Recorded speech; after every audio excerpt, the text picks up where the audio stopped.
Kita memasuki di bulan yang baru dengan tema yang baru, Bapak Ibu Saudara. Tema bulan ini adalah dimerdekakan. Sekali lagi, dimerdekakan. Haleluya. Ya, kita baca firman Tuhan pada pagi hari ini. Ya, kita ambil dari Roma 6 ayat 22, ya. Apa dikatakan di sana? Tetapi sekarang setelah kamu dimerdekakan dari dosa. Siapa di sini yang tidak pernah berdosa? Setiap orang pasti berdosa. Dan setelah kamu menjadi hamba Allah, siapa di sini yang sudah menjadi hamba Allah? Coba renungkan. Saudara sudah menjadi hamba Allah apa masih menjadi hamba dosa? Haleluya, ya. Kamu beroleh buah yang membawa kamu kepada pengudusan. Dan sebagai kesudahannya ialah hidup kekal. Bapak Ibu Saudara yang saya kasihi di dalam Tuhan Yesus. Dari ayat ini jelas ada kata apa di situ? Dimerdekakan. Saudara sudah dimerdekakan belum? Yang percaya katakan amin. Ayo yang katakan yang kuat yuk. Amin. Yes. Semangat ya. Karena kita harus semangat di dalam Tuhan. Tuhan sudah bersemangat loh. Dia sudah menebus dosa kita. Dia sudah bersedia mati untuk kita. Dia bersemangat untuk kita. Kita harus lebih bersemangat lagi, ya. Dimerdekakan. Wow. Kalau kita bicara dimerdekakan, tentu ya, kita harus paham bahwa kita hidup dalam belenggu, ya. Yang tadinya hidup dalam ikatan, yang hidup di dalam tekanan, yang hidup di dalam penderitaan. Saudara sudah dimerdekakan dari semuanya itu. Ya, jadi dimerdekakan itu di dalam ayat ini jelas dikatakan yang pada akhirnya dikatakan hidup yang kekal. Wow. Ya, upah dosa adalah maut ya. Kita ini harusnya mati semua Bapak Ibu Saudara. Tidak ada yang selamat ya. Kalau tidak Tuhan datang kepada kita ya, dan Dia mau mati untuk kita, tidak ada satupun manusia di muka bumi ini yang selamat. Ya, karena kasih-Nya yang begitu besar akan kita semua, maka Dia rela datang dan mengorbankan dirinya untuk memerdekakan kita dari belenggu dosa, ya, dari hukum dosa. Jadi korelasi dari ayat ini adalah dimerdekakan untuk beroleh hidup kekal. Pertanyaannya buat saudara dan saya juga tentunya, apakah kita sudah yakin kita sudah merdeka saat ini? Apakah kita sudah yakin bahwa saatnya nanti kita akan masuk surga? Yakin ya? Yakin 3 orang. Yakin gitu. Haleluya ya. Apakah saudara yakin sudah menerima Kristus sebagai Tuhan dan Juru Selamat? Yakin ya, amin ya. Serta memiliki kartu kewargaan surga. Wow. Amin. Kita harus percaya kita ini sekarang paspornya sudah ada. Kita masuk dalam kerajaan surga. Yes, beri kemuliaan dong untuk Tuhan. Kalian semangat tuh. Kalau masuk surga semangat ya. Saudara ya, kalau saudara dibawa hari ini, yuk kita pergi ke misalkan ke Australia, yuk, ke Melbourne begitu. Saudara semangat nggak? Semangat. Tapi giliran dibawa ke kerajaan surga, amin. Kok sebagian nggak semangat gitu kan? Semangat ya. Jadi saudara kalau saya bilang, ayo kita mau masuk kerajaan surga nggak? Yes, amin gitu dong ya. Jadi kita percaya bahwa kita ini semua akan masuk ke dalam kerajaan surga. Saya percaya dan saya terlalu percaya dan saya terlalu yakin akan hal itu. Ya, makanya menjadi orang percaya itu jangan sekedar percaya. Ya, iblis percaya nggak kalau Yesus itu anak Allah? Percaya ya. Iblis percaya nggak kalau dia tuh Mesias juru selamat? Percaya. Jadi kalau kita levelnya baru percaya, sama dengan levelnya iblis. Iya kan? Iya. Jadi kalau kita mau berhenti sampai di level percaya, saudara, saya pastikan saudara tidak akan menerima bagian dari kerajaan surga. Ya, saya harus katakan diri mimbar yang kudus ini, kalau saudara hanya levelnya sampai di level percaya, saudara tidak akan mendapat bagian kerajaan surga. Matius 7 ayat 21 apa? Bukan engkau yang berseru Tuhan, Tuhan yang akan masuk ke dalam kerajaan surga, tetapi setiap orang yang melakukan kehendak Bapa. Makanya Tuhan Yesus pernah mengingatkan kita, ya, pernah mengingatkan kita, yaitu di dalam ayat ini adalah Matius 5 ayat 20. Yesus pernah mengatakan kepada murid-muridnya, dia mengingatkan kita semua, artinya dia bicara kepada murid sama juga dia bicara kepada kita, kepada saudara, kepada saya.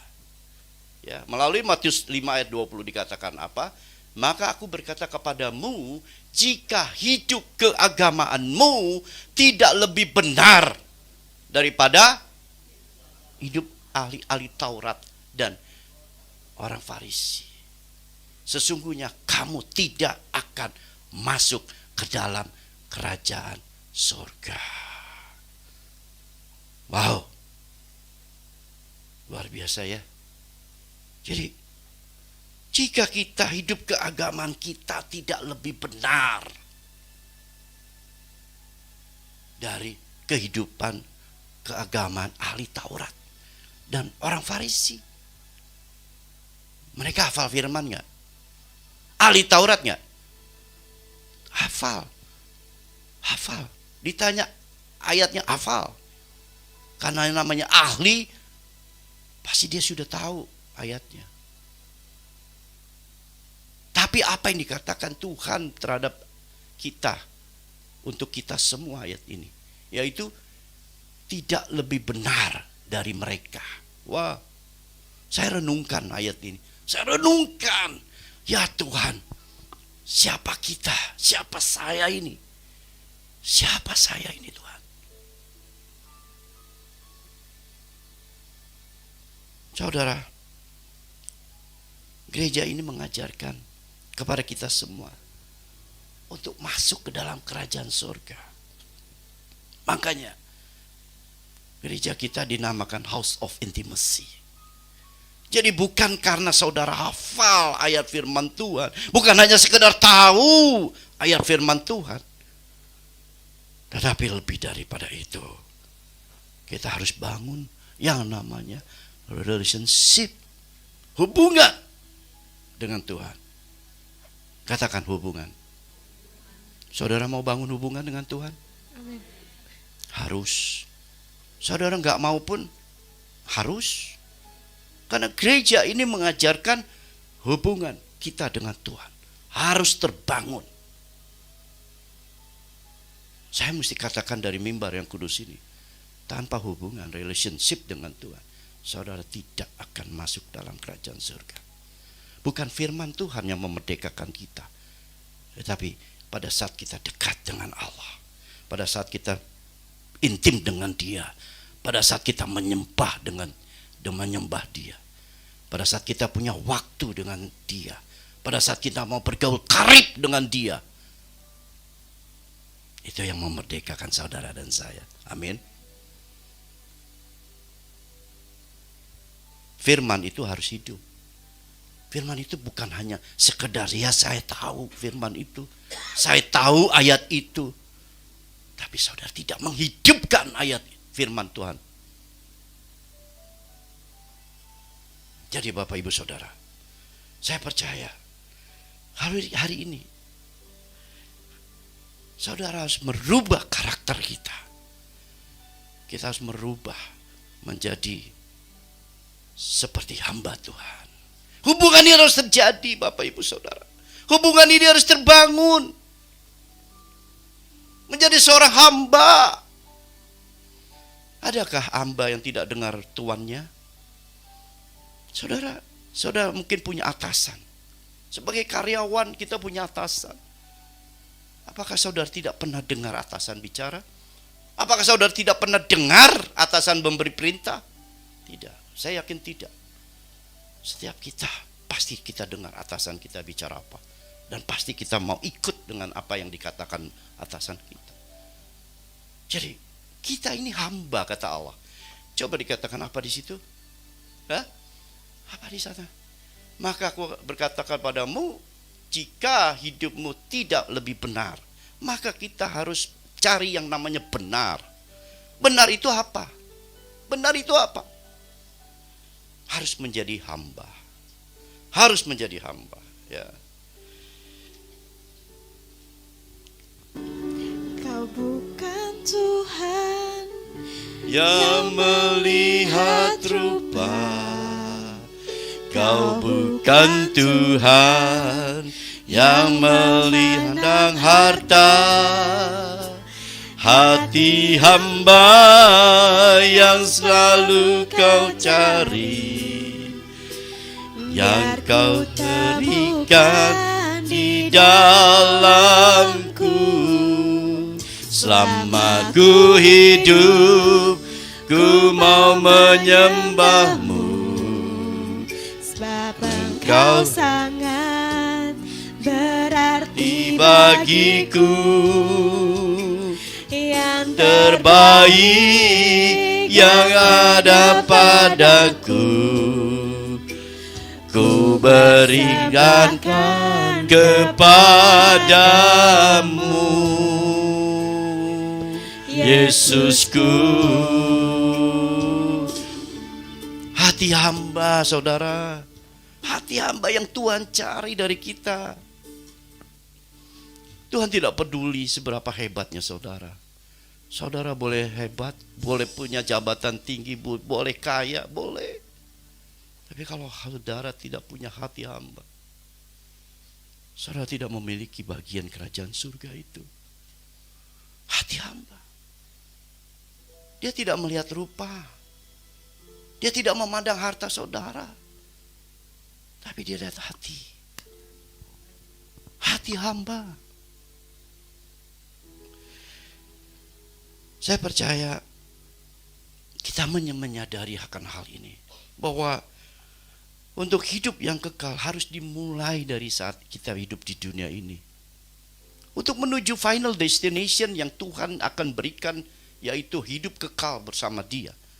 Kita harus mulai dari sekarang. Bukan nanti. Seberapa orang ditanya, kamu mau melayani Tuhan? Nantilah kalau saya punya waktu. Nantilah kalau saya sudah punya uang. Saya bisa memberi gereja. No. Bukan itu yang Tuhan cari. Tuhan butuh sekarang dari saudara dan saya hati hamba yang mau melayani tuannya. Tuhan tidak butuh hartamu, tidak. Dia cuma mencari orang-orang yang mau melayani Tuhan. Jadi Bapak Ibu Saudara, nama kita harus tercatat di dalam kitab kehidupan. Syarat masuk surga adalah nama kita harus tercatat. Kalau saudara tidak tercatat di dalam kitab kehidupan, maka surga itu hanya halusinasi buat saudara. Saudara tidak akan pernah mendapatkan itu. Jadi saya mau mengajar Bapak Ibu Saudara, ayo kita miliki hati hamba yuk. Kita belajar hari ini bagaimana kita menjadi hamba yang benar di hadapan Tuhan. Identitas baru sebagai hamba Allah. Matius 22 ayat 37 ayat 40 mengatakan, kita harus memiliki kasih dalam hidup saudara. Kasih itu adalah dasar esensi dari kita sebagai hamba Allah. Kalau saudara mengatakan bahwa saudara sebagai hamba Allah, tapi saudara tidak punya kasih. Di dalam Matius 20 ada 37 dan 40 mengatakan, kasihilah Tuhan Allahmu dengan segenap hatimu, dan dengan segenap jiwamu, dan dengan segenap akal budimu. Ya Bapak Ibu Saudara, kalau mengasihi Tuhan cuma di dalam bibir saja, apa yang terjadi? Saudara tidak lakukan dengan segenap. Ya. Ada di sini suami istri yang mencintai suami dan mencintai istrinya hanya di bibir saja. Saya rasa keluarga itu akan rapuh dan sebentar akan berantakan. Harus mengasihi dengan segenap hati. Itu yang Tuhan cari dari kita. Kita berjuang menuju yang namanya segenap. Untuk menjadi segenap memang berproses, saudara. Saya tahu itu tidak mudah. Tapi kita sanggup. Kita mampu. Maka kita belajar. Menuju yang namanya segenap. Ya, saya mencintai istri saya. Pertama kali saya ketemu, saya cintai dia. Tetapi saya belajar mencintai. Ya, belajar mencintai itu terus menerus. Katakan amin. Dengan segala kekurangannya, dengan segala kelebihannya, dengan segala apa adanya. Itu namanya belajar mencintai. Begitupun kita dengan Tuhan. Kita harus belajar dari waktu ke waktu. Belajar setiap hari mencintai Tuhan. Baru kita menuju yang namanya segenap.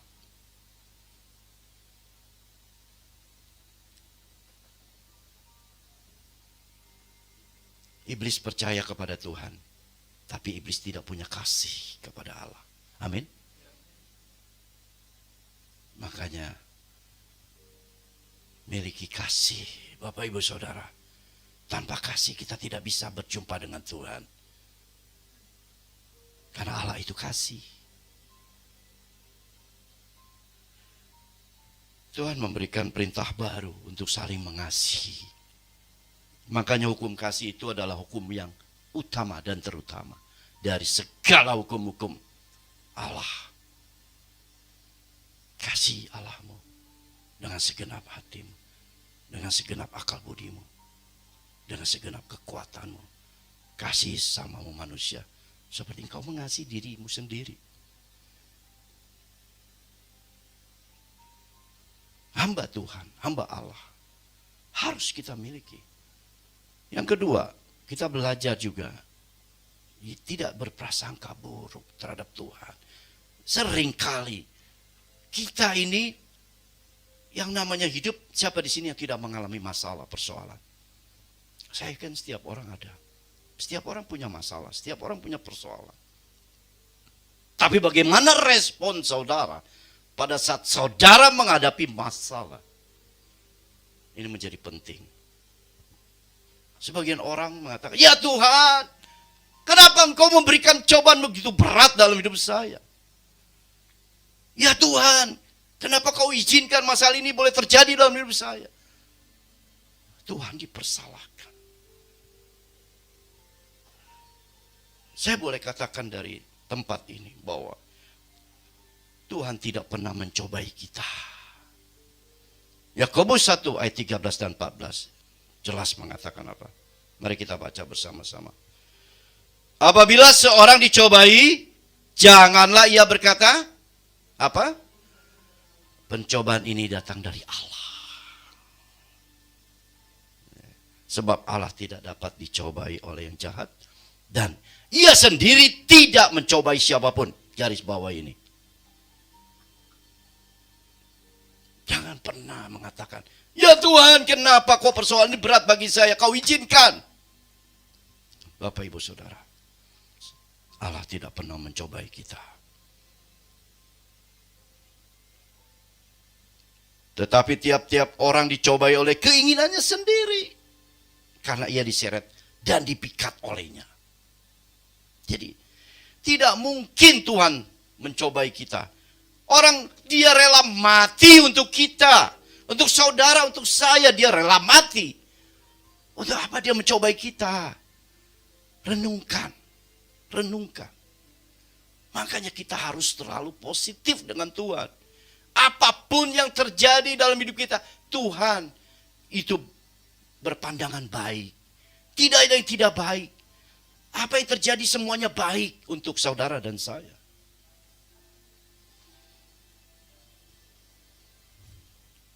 Jadilah hamba yang berserah penuh, kata Tuhan. Jadilah hamba yang berserah penuh. Ya. Yeremia 29 ayat 11 mengingatkan kita bahwa sebab aku ini mengetahui rancangan-rancangan apa yang ada padaku mengenai kamu. Ya. Tuhan ini tahu. Dia mengenal kita sejak dari kandungan ibu kita. Dia sudah mengenal kita. Bahkan dia yang merajut kita loh saudara. Kita lahir menjadi besar. Dia tahu. Dia punya rancangan yang indah buat kita saudara. Amin. Jadi begini Bapak Ibu Saudara. Allah ini punya rancangan yang indah buat setiap manusia. Setiap kita, dia punya rancangan yang indah. Dia sudah mengenal kita dari kandungan. Tetapi persoalannya apa? Allah itu adalah roh dan dia hidup di dalam roh kita.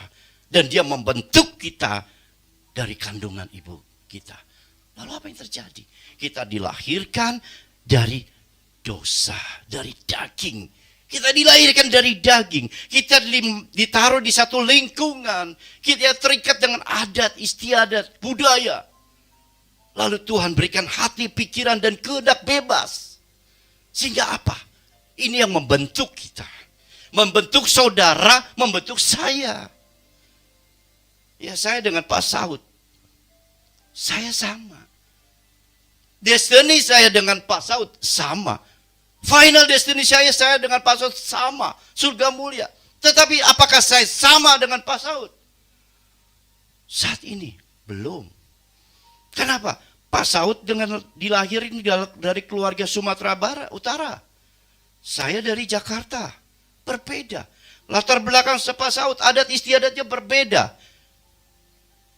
Saya orang Jakarta. Jadi berbeda. Dilahirkan secara daging. Betul ya? Tapi Tuhan punya rancangan sama nggak? Antara Pak Saud dengan saya. Rancangannya sama nggak? Sama. Tapi yang membuat perbedaan adalah di mana kita dilahirkan. Dan kita dilahirkan dari daging manusia dosa. Itu persoalannya. Dan juga kita diberikan kehendak bebas. Sehingga apa? Pada saat kita belum berjumpa Tuhan Yesus, ini menjadi masalah besar. Tapi bersyukur kita sudah menerima Kristus. Dia yang memerdekakan kita. Dia yang merubah kita. Bahkan dia yang memindahkan kita. Bahkan predikat baru sudah kita terima sebagai hamba Allah. Amin. Sekarang saya dengan Pak Saud sama enggak? Sama. Hamba Allah. Jadi Bapak Ibu, kita harus sadari bahwa harus menjadi hamba Allah yang benar. Yang sungguh-sungguh. Manusia lama sudah ditanggalkan. Kita sekarang menggunakan manusia baru kita. Tuhan tidak pernah membuat rancangan kecelakaan ya. Yeremia 29 ayat 11 meneguhkan kita. Rancangan damai sejahtera, bukan rancangan kecelakaan. Jadi kalau rancangan Tuhan jelas, rancangan yang luar biasa kok. Saudara, kita ini sama. Tujuan Allah adalah kita harus menjadi terang, kita harus menjadi garam, dimanapun kita berada. Amin. Sama. Tapi yang jadi masalah adalah bagaimana kehendak bebas ini yang menjadi bahaya. Saudara, Kalau kita tidak sungguh-sungguh hidup di dalam roh, yang tadi dikatakan rancangan Tuhan adalah rancangan di dalam roh. Makanya hidup di dalam pimpinan Roh Kudus. Ini yang membenarkan kita. Amin. Bukan bicara jasmani. Bukan berbicara apa yang ada, yang terlihat, yang nampak. Tapi apa yang tidak nampak. Itu justru yang membuat kita beroleh keselamatan. Beri kemuliaan untuk Tuhan. Yang tidak nampak membawa kita kepada keselamatan. Jadi Bapak Ibu Saudara, saya percaya melalui studi ini, kita harus tahu bahwa ada dua orang percaya. Ada dua macam orang percaya. Ya, kita lihat yang dua orang percaya itu. Satu, orang percaya tepi danau. Apa itu orang percaya tepi danau? Dia hanya menjadi penonton, tidak mau berlayar, dia takut. Dia tidak mau ikut dalam perahu. Dia hanya lihat dari pinggir danau. Dia hanya bisa menilai, wah orang ini baik, oh orang ini sukses, oh orang ini jahat, oh orang ini hanya penonton.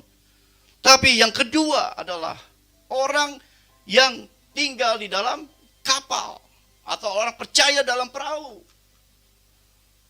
Orang ini adalah orang yang berani dan menyadari bahwa hidup ini harus menghadapi tantangan. Amin. Saudara kalau tidak berani berlayar, saudara tidak masuk dalam perahu, saudara tidak pernah merasakan Tuhan, tidak mengalami Tuhan dalam hidup saudara. Pada saat kalau saudara berlayar bersama Tuhan, mungkin ada badai, mungkin ada gelombang, mungkin ada masalah yang saudara hadapi. Tapi ingat, ada Tuhan di dalam kapalmu. Itu yang membawa hidup saudara berkemenangan. Jadi kita harus menjadi orang percaya yang mengalami Tuhan. Menjadi orang percaya yang bergaul dengan Tuhan. Dan saya percaya di hari-hari yang terakhir ini Tuhan sedang mencari umatnya yang sungguh-sungguh mau bergaul karib dengan Dia. Saudara, percuma dengan keagamaan kita. Saudara, mungkin saudara lahir sudah menjadi Kristen. Atau saudara sudah 20 tahun, 30 tahun menjadi Kristen. Tapi saudara tidak pernah bergaul karib dengan Tuhan.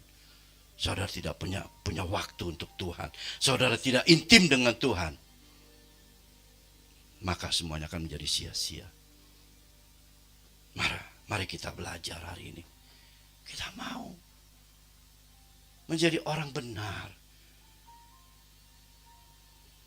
Yang Tuhan cari dari kita adalah bagaimana menjadi orang benar di hadapan Tuhan.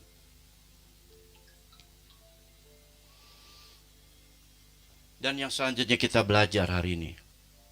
Matius 5 ayat 16 mengatakan, kita harus berbuah. Saudara, kalau saudara dan saya tidak berbuah, apa yang terjadi? Saudara akan dipotong Tuhan.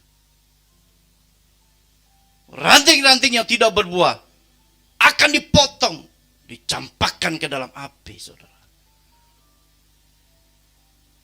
Saya tidak mau di antara kita ada yang mengalami hal itu.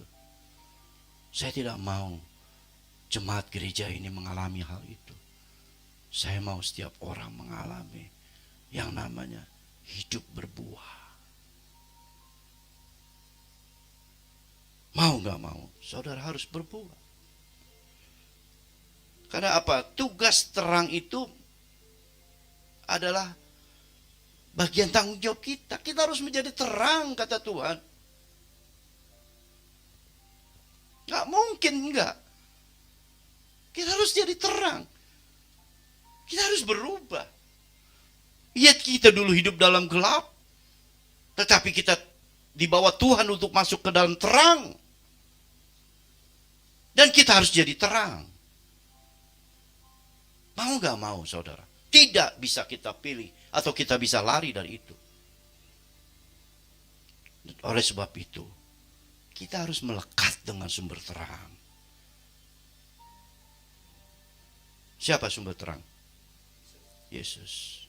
Efesus 5 ayat 9 mengatakan, karena terang hanya berbuahkan keadilan, kebaikan, dan kebenaran. Amin. Kalau kita melekat dengan dia, melekat dengan sang terang, apa yang terjadi? Kita menghasilkan buah. Buahnya adalah jelas. Kita hidup lebih adil. Kita lebih baik. Dan kita hidup lebih benar. Itu yang Tuhan cari, saudara. Bapak, Ibu, Saudara yang kasih Tuhan, kita harus lakukan kebaikan, keadilan, dan kebenaran di dalam hidup kita. Tidak bisa tidak. Makanya, ayo kita dekat dengan dia. Dan kini saatnya kita percaya bahwa saatnya kita sudah dimerdekakan. Lalu kita menjadi hamba Allah. Dan saatnya kita juga harus berbuah. Mau dan tidak mau, kita harus berbuah. Berbuah adalah proses pengudusan, saudara. Atau yang kita kenal sanctification. Amin. Berbuah harus terjadi dalam hidup kita.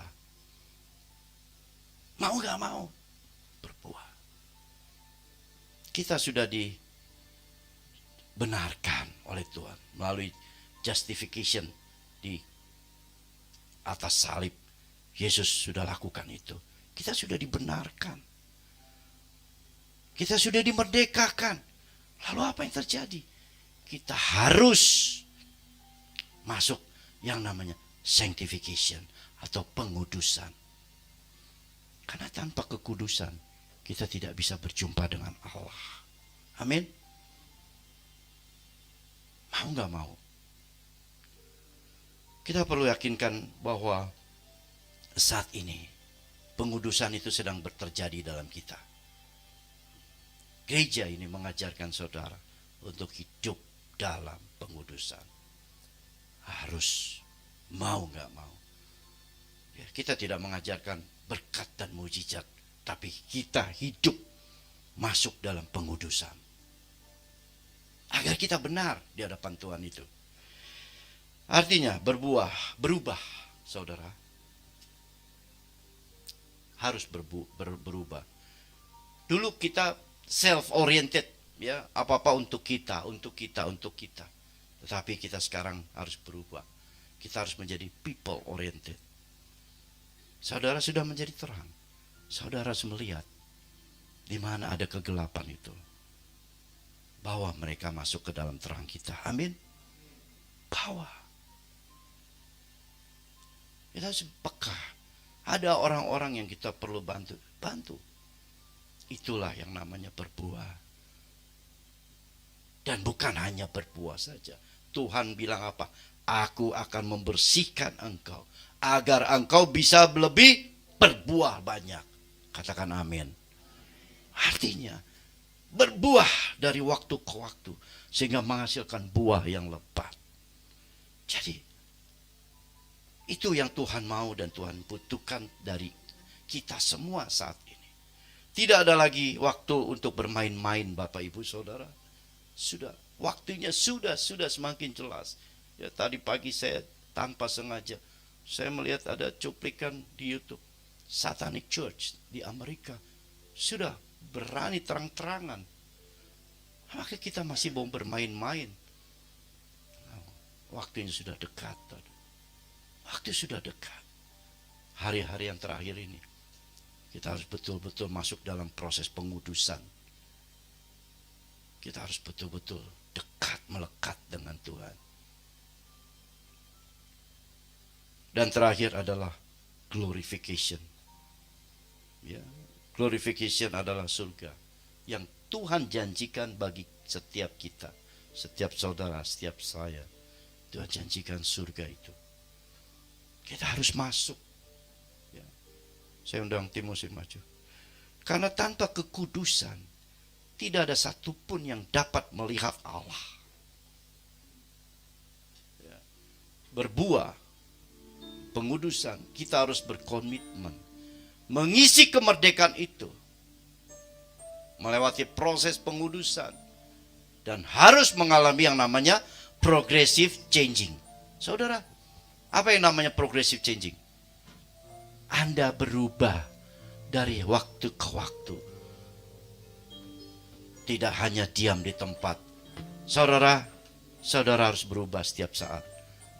Waktu introspeksi harus perlu dalam hidup kita. Ya, makanya progressive changing ini harus menjadi sesuatu yang harus kita kerjakan.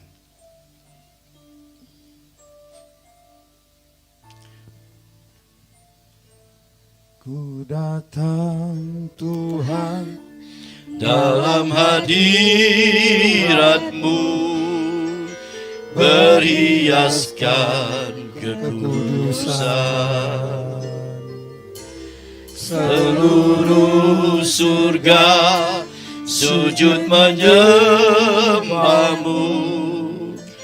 Ku tersungkur dan berseru, Kudus, Kuduslah, kuduslah Tuhan, Allah semesta alam.